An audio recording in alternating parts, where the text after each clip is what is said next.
Welcome to the Oil and Gas Sales and Marketing Podcast, where every week your hosts Mark LaCour and Matt Bertram share proven strategies and real-world tactics to help you connect with customers and close more deals.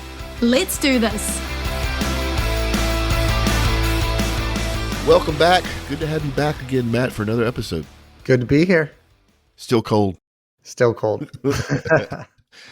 The rest of the world making fun of us because it's below 50. We're freezing. But speaking of not freezing, a big shout out to Rigger for sponsoring the show. If you have an issue with paper field tickets, if you want to get paid quicker, if you want to just track your assets real time on your cell phone, go check them out. They're friends of the show.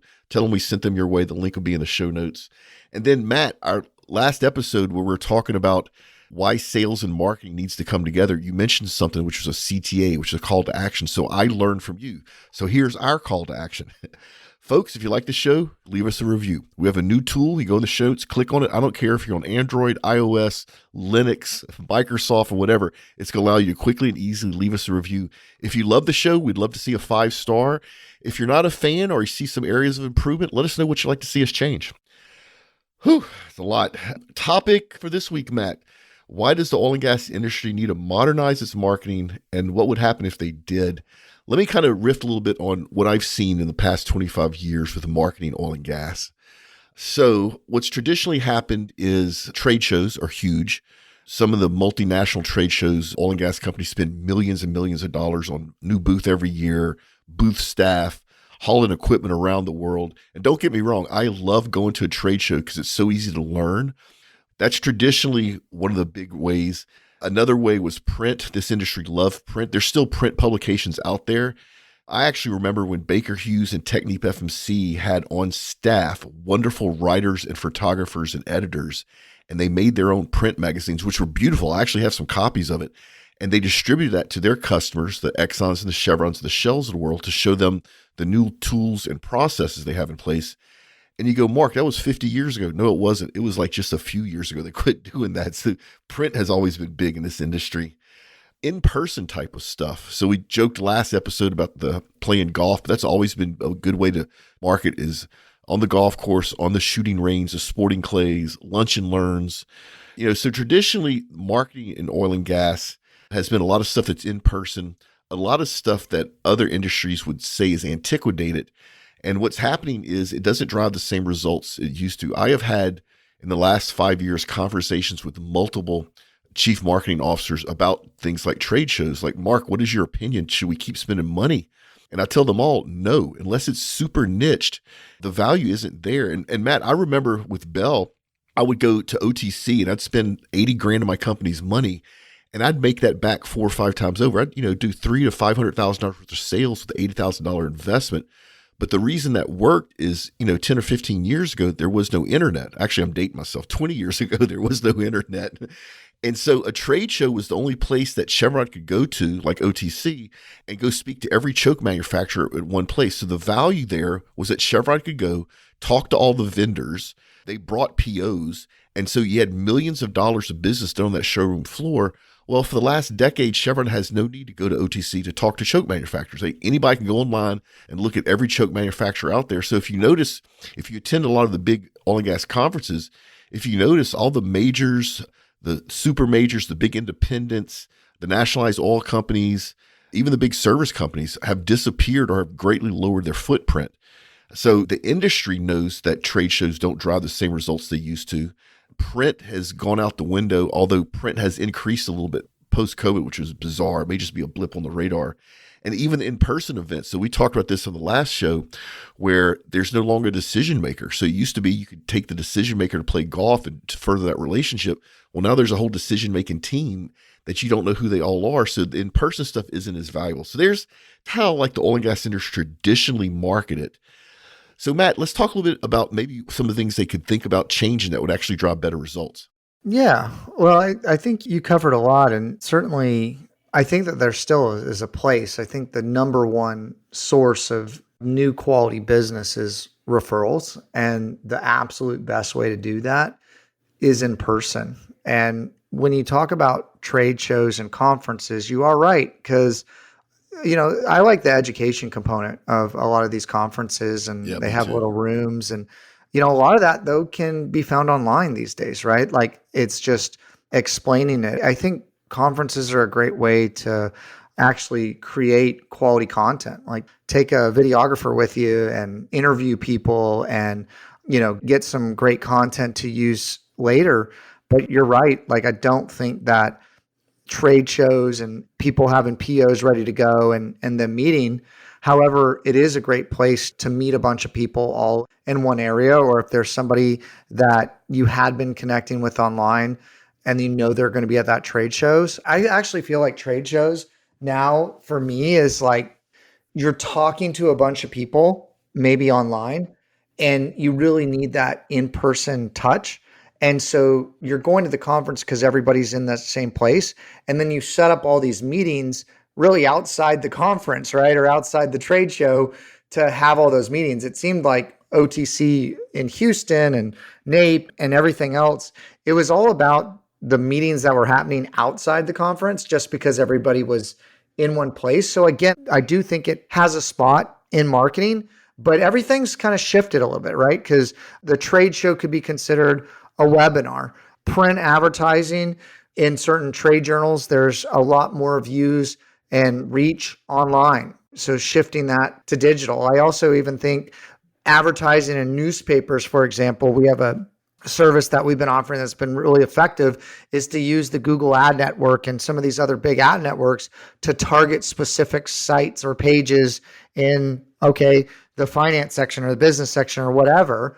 And you can show those ads to people looking at that section. You don't actually have to be in print, right? And so I think that there's just been this shift to for example, you go to a networking event, right? And a networking event could be the same as a Clubhouse or a LinkedIn group or a Facebook group. It's just online. So I think people are still interacting in the same ways. I think the medium is just changing, and the medium to reach people, to connect with people, to communicate with people has just gone more digital, right? But they're still doing the same thing, just in a different way. Yeah, and we don't want to go too deep into trade show strategies. That's to be a future episode.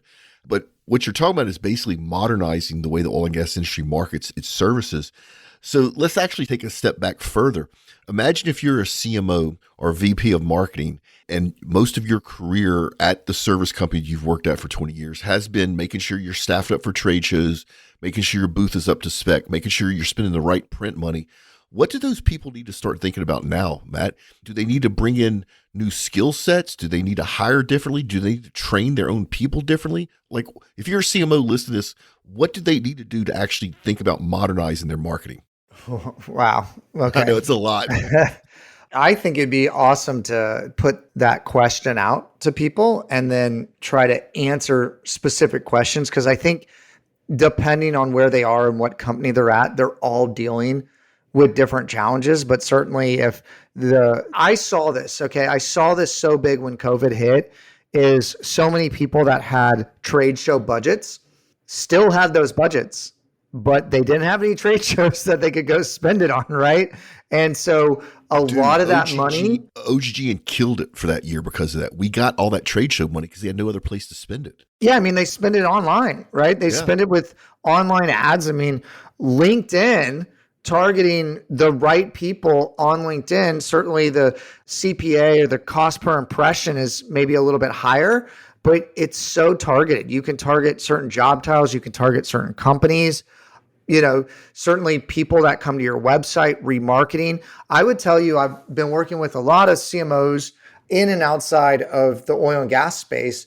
And I think a lot of retargeting, sequenced retargeting. Okay, so I won't go too deep, but if someone comes to your website, Mark, and they go to a certain page on your site, you can then serve them up and chase them around the internet with a specific ad. And not only that, you can sequence it. So you can say, hey, this person comes to the website, they come to this specific page. We can show them this specific ad. We can chase them around. And then you know what? If after 5 days, they don't take some kind of action we want them to take to move further down the sales funnel, we can show them another ad. And typically, maybe you add some kind of offer to this ad because now they're further away from whatever state they were in that buying process. And you can make them some kind of offer to come take maybe some different kind of action or get some kind of free thing or whatever. And then you can even sequence it out more and more and more. And then you could put them on like a nurture after X number of, like, if your sales cycle, whatever your sales cycle is outside of your sales cycle, you may put them on a nurture where you show them an ad once a week or once a month or something like that. But there's all kinds of sequencing that you can do. But I think that when I look at the amount of money that bigger B2B companies are spending on trade shows, I just think that there's a lot better uses for that money. Not to say that trade shows and certain ones don't have its place, but I think you got to be more strategic. And even running ads. So we had a couple conferences that we wanted to have a presence at this year. We were running some Twitter ads and we were running some Facebook ads in that zip code, right? And you could even say, hey, come to this booth, right? And you could run an ad and say, hey, come to this booth. And there's all kinds of strategies where you can hijack hashtags at conferences and really make a presence.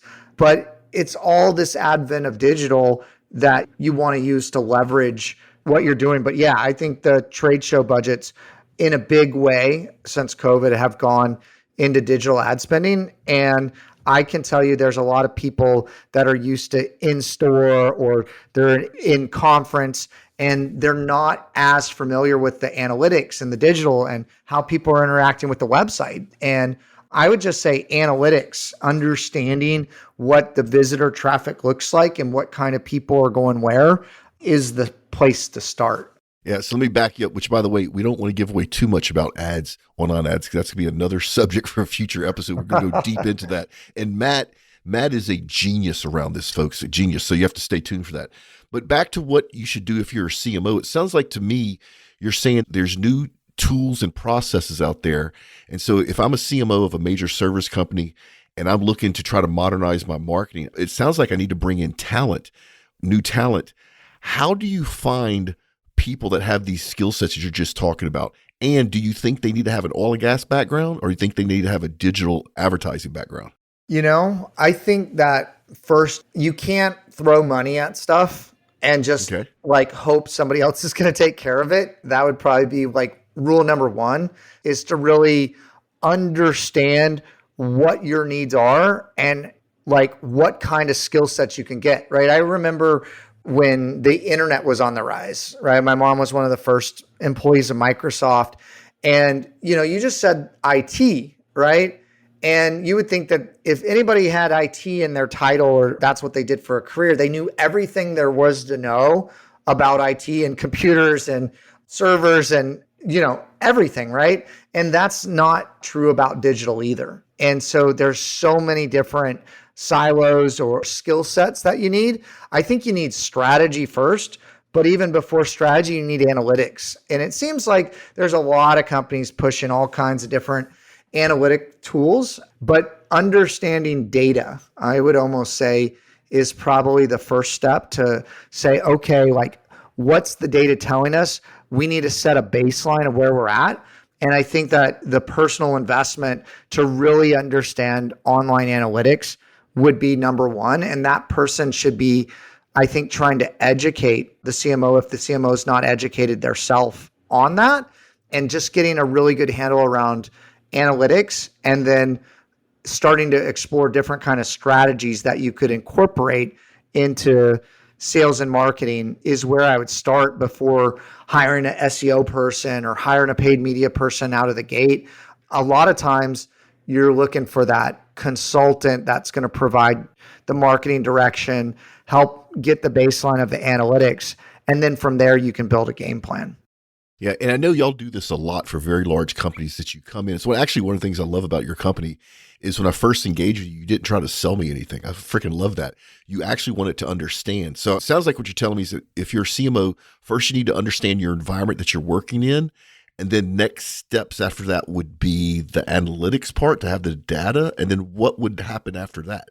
Well, then you would build out your strategy, right? After you have your analytics, now you'd figure out, okay, what mediums do we want to use, right? Print, trade shows, those are all great mediums. There's different social channels that have different audiences.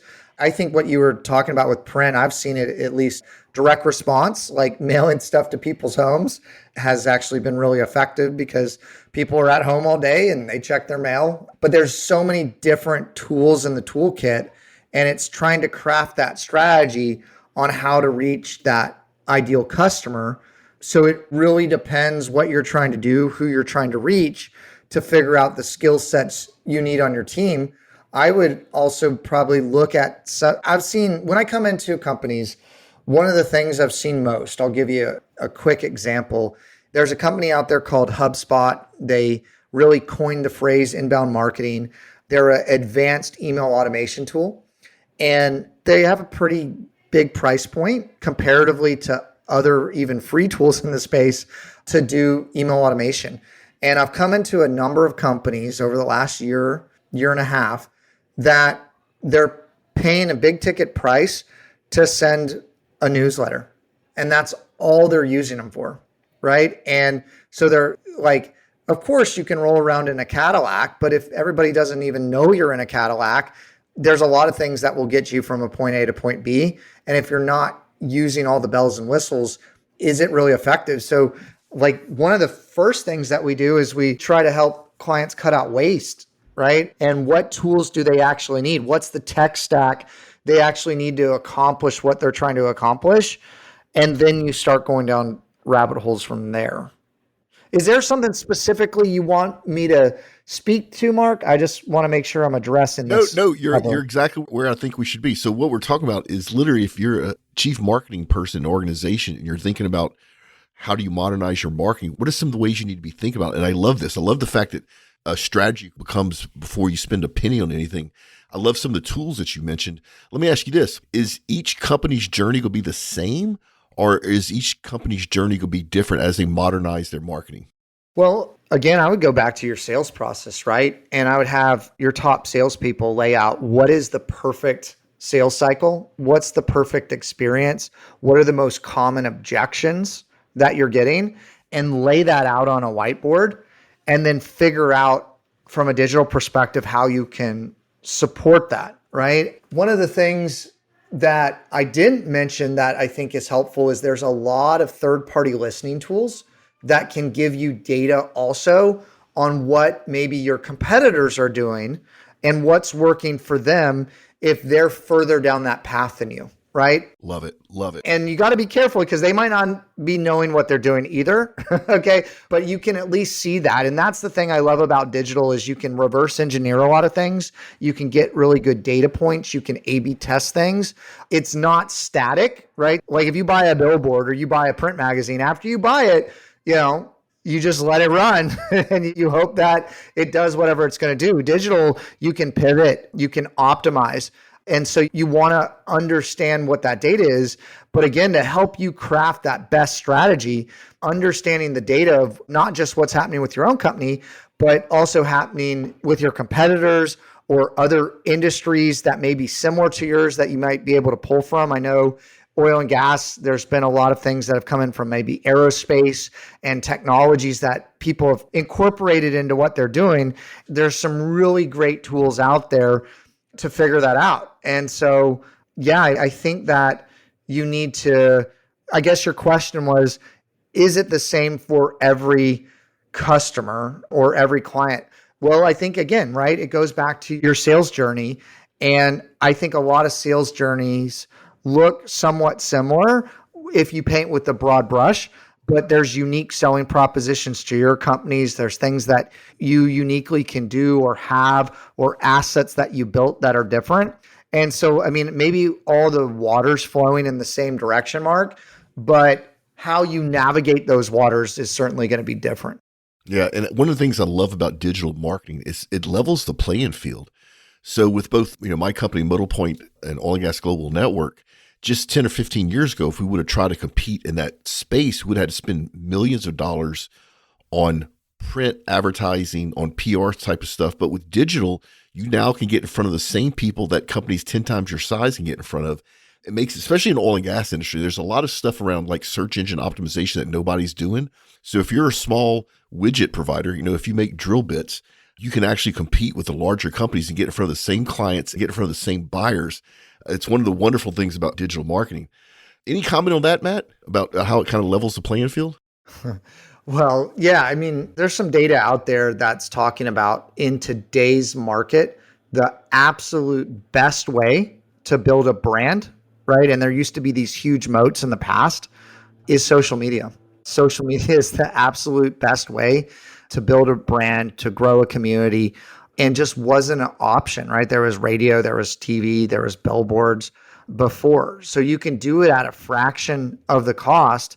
But again, right, when you try to couple sales and marketing together and you have marketing zeroed in on the key decision makers, on being omnipresent and being top of mind for them, it absolutely levels the playing field. Now, I think that really AdWords, when it was a couple cents, you could spray and pray and you could reach a lot of people.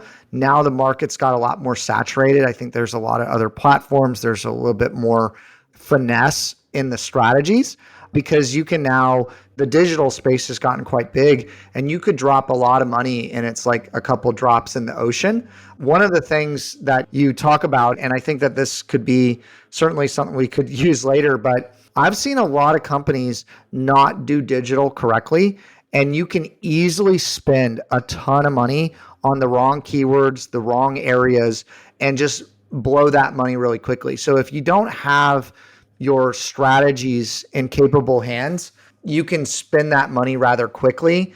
It just disintegrates, right? I've seen people that are working in regional areas run national campaigns a lot, and they're targeting also the wrong customers. And so all that money's just wasted. And so I think digital is a double-edged sword. And I think that companies in general do need to get a better handle on the digital control panel. And so I think that's next is you got to have some specialists that are pulling through the strategy that you create. Yeah, it is so easy to waste money with digital marketing. It is so, and we've done it ourselves, right? And you need somebody that really knows what they're doing. And a lot of times it's almost counterintuitive of what you think. But once again, you need somebody with that skill sets and experience to help you with that. So Matt, if you're working for large, let's say, I keep saying oilfield service companies, those are the ones that spend a lot of money on marketing to the super majors out there. Yep. One of the things that I hear from CMOs is upper management won't let us use social. They're worried about the risk. It's about time to close out the show. So you want to kind of leave this with the CMOs, maybe a quick conversation on how they can talk to their executives about that risk of using social, because what they're worried about is affecting shareholder value. But the truth is, with any type of marketing, you could make a mistake. And one of the things about social is that if you do make a mistake, it's much easier to clean it up. Imagine you're talking to a CMO, he needs your help convincing the executives to let him use Facebook or TikTok or Twitter. What would you tell him? How would you coach him or her? Okay, so just to end on this, and certainly the landscape keeps changing. That's the big thing about digital. That's the big thing about SEO, social. I mean, TikTok is brand new on the horizon, and how they wrote the algorithms absolutely different. And certainly even the big companies, Facebook, like if you have a Facebook page, right, for example, that used to get a lot of views, and then they wanted you to push live, and then, now it's shorts and reels and that sort of thing. But what I would tell you is if you have social clearly under the thumb or the control of marketing, right, through the CMO, and you can have a content calendar and you can vet out what's being put out, that becomes a great repository for salespeople to pull from, add their own little gist of something, and then post it. And then it drives everybody back to the company. But that main meat and potatoes of the message is driven by the marketing team and is approved through the company. What I'm seeing happening, regardless of if companies want it to happen or not, if the company does not have a strong marketing output of quality that the salespeople can use, they create their own. And I feel like that has a lot greater risk of homemade sales material than it would be to have a approved channels, right? And you don't have to put it out on all the channels, but you can find a couple channels that work for your company. And then you can have a content calendar that you have meetings and you approve that content. You push out that content, and then everybody can use and reshare that content on their personal profiles, especially for salespeople. And it helps them so they don't even have to craft their own messages. And then you can control that conversation a little bit more. I love it. I love it. Like, it's going to happen no matter what. So you'd rather do it the correct way than the incorrect way. Yeah. I mean, you need to have a control over that, and you should have a succinct message, and you should be approving content. I think that is probably like a social strategy. And okay, you can make it more complex. We're going to boost these that do well, and we're going to cross share these, and we're going to syndicate this out. And there's certainly things that you can build out into a process, but I think that putting that output under your control and say, okay, if we have, like, these are the things, like, you have sales pieces that are approved. There are certain things that you can pull from maybe you have to run it by legal, but I think that marketing should own that sales content, but they should make content that's shareable for the salespeople to use. So. Yeah. And audience, Shell just recently hired a manager of TikTok. So if you don't think it's coming, I'm telling you it's coming. So to Matt's point, you either do it right or it's get done anyway, and it may not be what you want out there. Speaking about what you want out there, you heard me say this before. We're building our insiders group that should launch the second quarter of 2023. That's going to be the movers and shakers that want to really kill it as part of a community. More to come on that.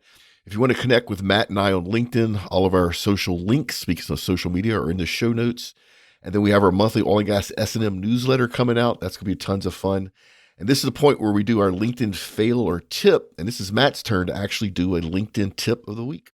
All right. So I talked about the fail earlier in the show, but I would say one of the LinkedIn tips that I could tell you is build your target list. Like, a lot of companies train their salespeople through, a target 100 or target 250 list or what have you. And then you can, in Sales Navigator, add them to a list and then go in and start liking and commenting on the post to build engagement with the people you're trying to connect with. Like, if you like someone's post once a week, like if they post on LinkedIn, let's say first they have to post on LinkedIn and they're posting multiple times a week, and you can find something once a week to post on or to like for a couple weeks, they will start to know who you are. I can guarantee you, if people are posting on social media, they're posting for the engagement. They're posting for the visibility. And if you're liking that, they're looking at who's looking at their stuff. And it's a great way to start a conversation. And that's something that Sales Navigator is even leading into. They have the ability to open that up, but I see very, very, very few people leveraging that. I think most people are just, like you talked about last episode, using the bots, spraying to see who responds, but putting more time into connecting with the right people and adding value is where that needs to happen. And being intentional about connecting with the right people, I think, is one of the biggest tips I can give you. And so build that target list and then look at what they're posting on. And if there's a way to engage with them or like their post, start doing that. And over time, you'll build some rapport. Yeah. Hey, LinkedIn, you should come also co-sponsor this show with the brilliance that Matt's giving everybody. And you know what's funny about what you just said, Matt? I know that's a technique, a marketing technique, but I have people do it to me and I engage with them. Even though I know they're liking my post on purpose so that at some point they can start a conversation, just the fact they put in that effort makes them more real and makes it much easier for me to go ahead and accept that connection request and start having a conversation with them. So folks, it works. It works on me, even though I know it's a marketing technique. Reciprocity. Yes. All right. We got to get out of here. So remember, everybody, make a difference and not a sale. Check us out next week for another enriching and cheeky episode of Oil and Gas Sales and Marketing Podcast, a production of the Oil and Gas Global Network. Learn more at OGGN.com.